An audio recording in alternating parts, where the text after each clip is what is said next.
This is the OFI testing equipment Garrett gas train, our part number 151-00. We sell this in a kit, and it has multiple uses. Most people use it for testing for H2S, or hydrogen sulfide gas, which is very toxic, poisonous, and corrosive.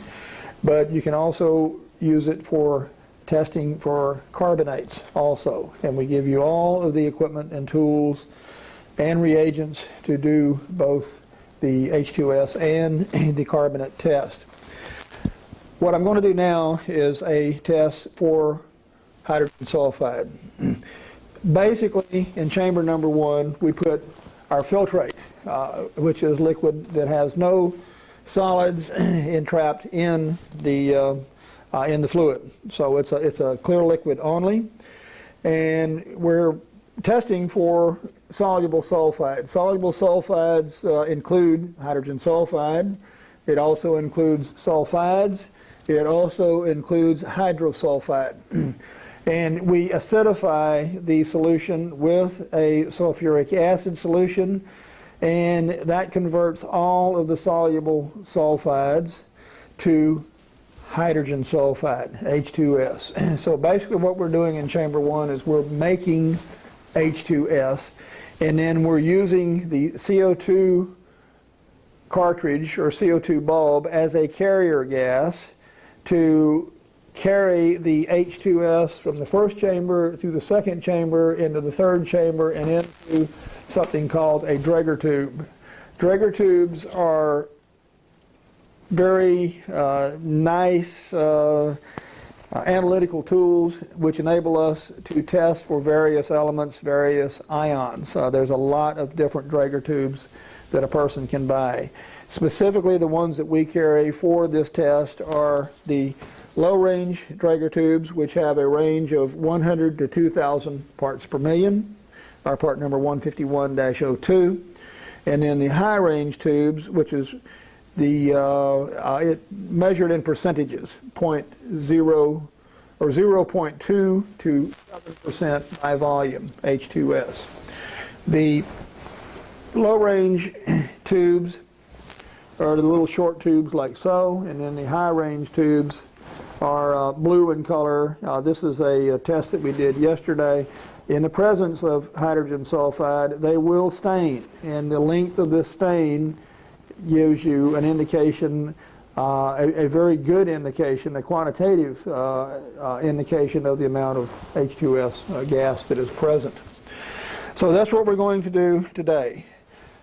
Another way of running a test, a qualitative test, if you don't know if you've got sulfides or not, if you want to run a quick test, you can use something called hydrogen sulfide test paper, more commonly known as lead acetate paper.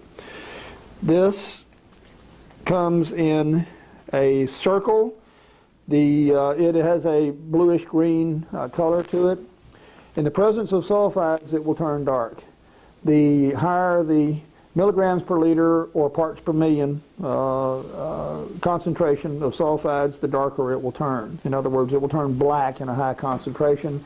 It will turn a light brown to brownish color in a low concentration. These are good for up to about 50 milligrams per liter. And a good quick test is you put this in chamber number 3 in the Garrett gas train, and you run your test. And if you get a positive, if this turns color, then you know that sulfides are present. That will give you a good indication of whether to use the low-range Draeger tube or whether to use high-range Draeger tube. This is also a bottle of 100 papers of these is also included in the Garrett gas train kit that we sell. So, as far as running the test, the first thing that you do is you add 20 milliliters of deionized water to chamber number 1. I have already pre-mixed or pre-measured that out, so I will just dump that into chamber number 1. Next thing I want to do is I want to add 5 drops of octanol defoamer, which we have in a 2-ounce bottle or 60 milliliters. So 5 drops would be 1, 2, 3, 4, 5. So that's it as far as that goes. Now, I want to carefully add the lid, or place the lid in position. Be careful, this is the dispersion tube. Some people call this a fritted disc. This dispersion tube has a filter on the bottom. And we filter our air through this, and this traps any particles that may come through the air pressurization system. I very carefully put this in place. This breaks very easily, so you want to be very, very careful with it when you put this in. Also, this is the flow meter. This gives an indication of the flow trend, and I want to keep my black ball in the flow meter somewhere around this lower horizontal line. So very carefully line up my flow meter, my dispersion tube, lower this gently in place. I want to make sure that my O-ring seals around chamber 1, 2, and 3 are in place, and they are. So I can now tighten my set screws. And you want to roughly tighten all of these equally at the same time, because in tightening one, you're going to lose something else. So you want to get a uniform tightness. You don't want to over tighten to where you break the lucite cap, because that can be done. So you want it snug tight, but not gorilla tight, so to speak. You want to make sure that your inlet pressure from your regulator is attached to the regulator and is attached to the top of the dispersion tube. Here we have a rubber hose coming out of chamber number 3, and I'm going to attach that to my Draeger tube. In this case, I'm going to use a high range Draeger tube. And in order for these to work, I have to flow the gas through the tube. When they're purchased, these tubes are sealed. So I want to take a special tool, which is also a part of the kit, and it has, if you can see those teeth there, that is for breaking the end of the Draeger tube, and you just basically put it in here and twist. Very simple. The Draeger tube, these are marked with an arrow, and you want to make sure that the arrow is pointing down when you put it in the special tube, special cylinder for the Draeger tube. On the low range tubes, you can see the arrow maybe a little bit better there. But also it helps to, if you just kind of moisten this a little bit, because this is a very tight fit. There's an O-ring seal in there to prevent leakage. And you want to be careful when you push this in that you push it straight down, because you can break the tube if you put it in crooked. So the Draeger tube is in place.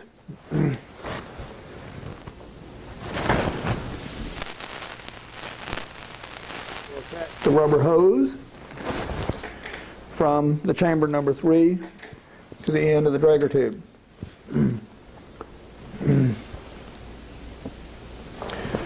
I notice my flow meter valve, I just knocked that down with the syringe.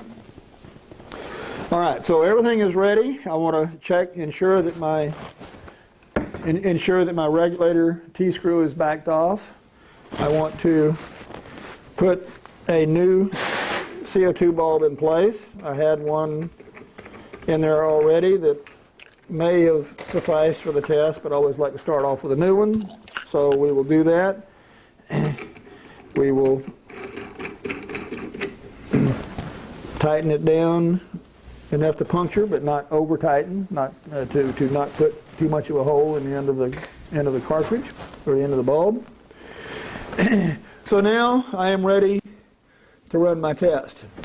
What we're using for sulfides is a 10% solution of sodium sulfide, and that will be the sulfides that we're going to be drawing the H2S out of. The acid that we use is a 5-normal sulfuric acid, which is our part number 230-13. You can get this in different sizes, 2 ounce, 8 ounce, 16 ounce, 32 ounce. We sell a lot of that. So to start the test, I have make one last visual check. I want to make sure that everything is in good order. I want to make sure my dispersion tube, the disc, the filter, is about 1/4 of an inch off the bottom of the chamber, and it is. So we're in good shape there. So it looks like everything is good to go. My injection port, my rubber injection port, is in place. I use that for injecting the material, the acid, and my test solution into chamber number 1. And my Draeger tube is in place. My tubes are all good. Everything is tight. So we're ready to go. So I'm going to inject roughly, I'm going to try 5 milliliters of sodium sulfide solution. Actually, I will inject 3 milliliters since I got a 3 ml syringe. It really doesn't matter. We're not so concerned with numbers here. This is just demonstration. So there is my 3 milliliters of sulfide solution that I have injected. Now, next thing I'm going to do is I'm going to inject 10 milliliters of my acid. And we can now smell the sulfide, the rotten egg smell rather strongly. So I want to do this as quickly as possible and then start the test. So there's 3 mils.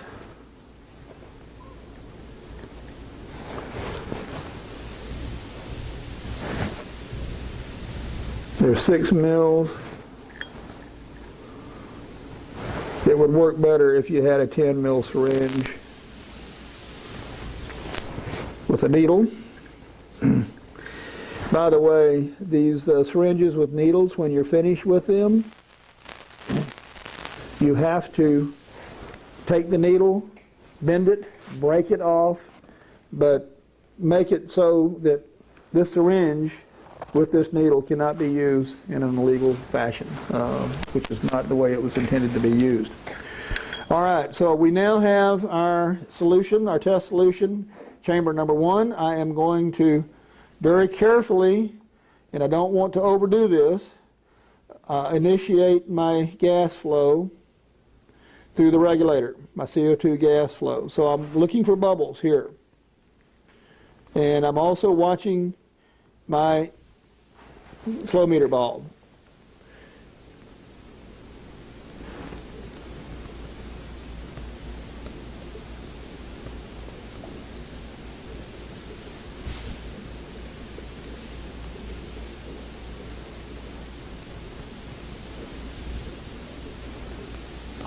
So if you can see that, if you can see this up here, my Draeger tube, the stain length is coming down.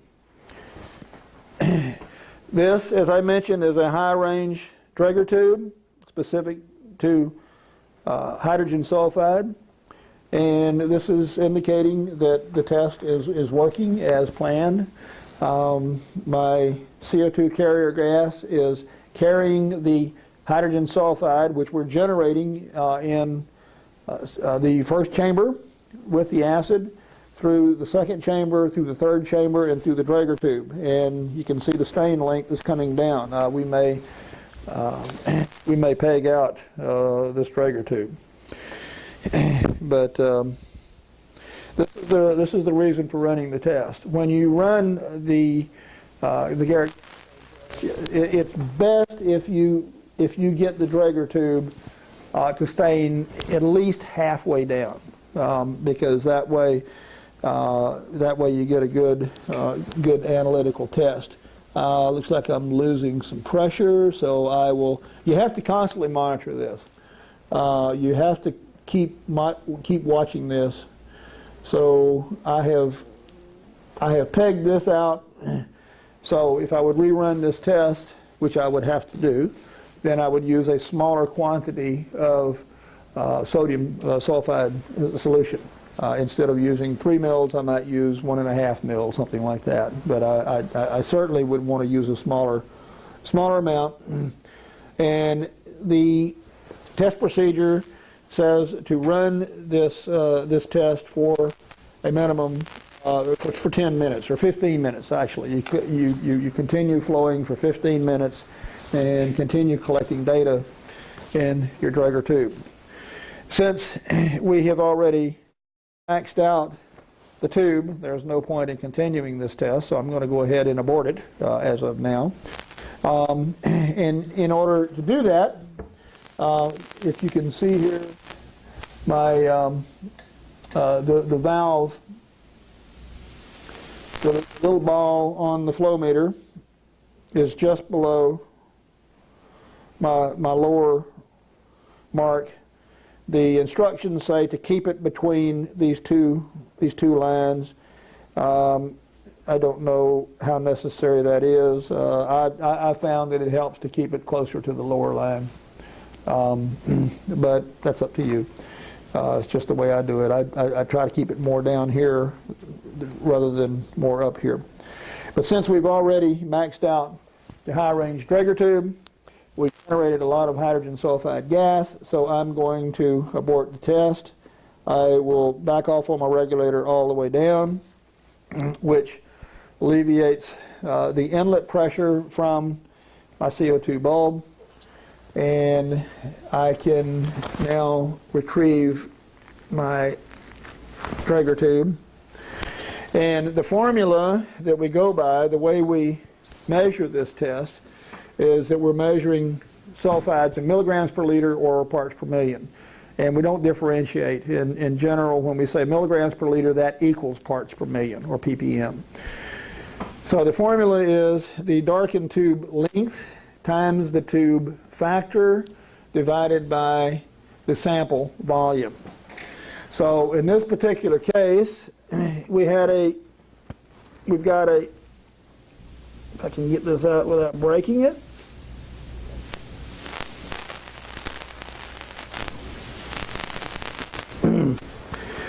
All right, I've got a tube length of 7.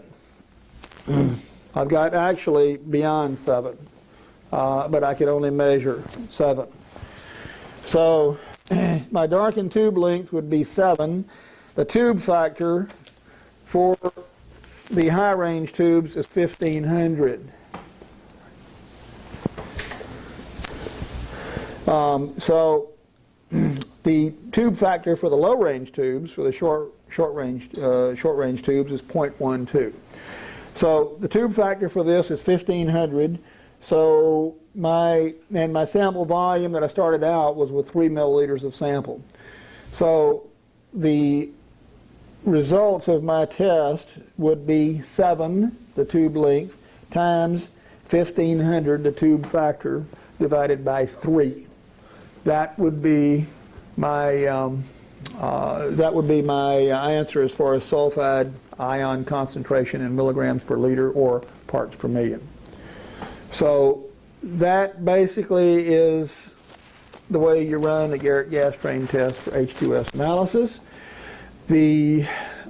From here we will clean up, we will disassemble, remove the set screws, disassemble the unit, clean the unit out and get it ready for the next test, which is how you do with all of your testing equipment. At the end of each test, you want to make it ready to do the next test without having to do any cleanup for the next test prior to starting. So that's it, the Garrett gas train H2S analysis test. This is Larry Mitchell. I thank you for your attendance, and as always, call us or email us if you have any questions and or comments. Thank you very much.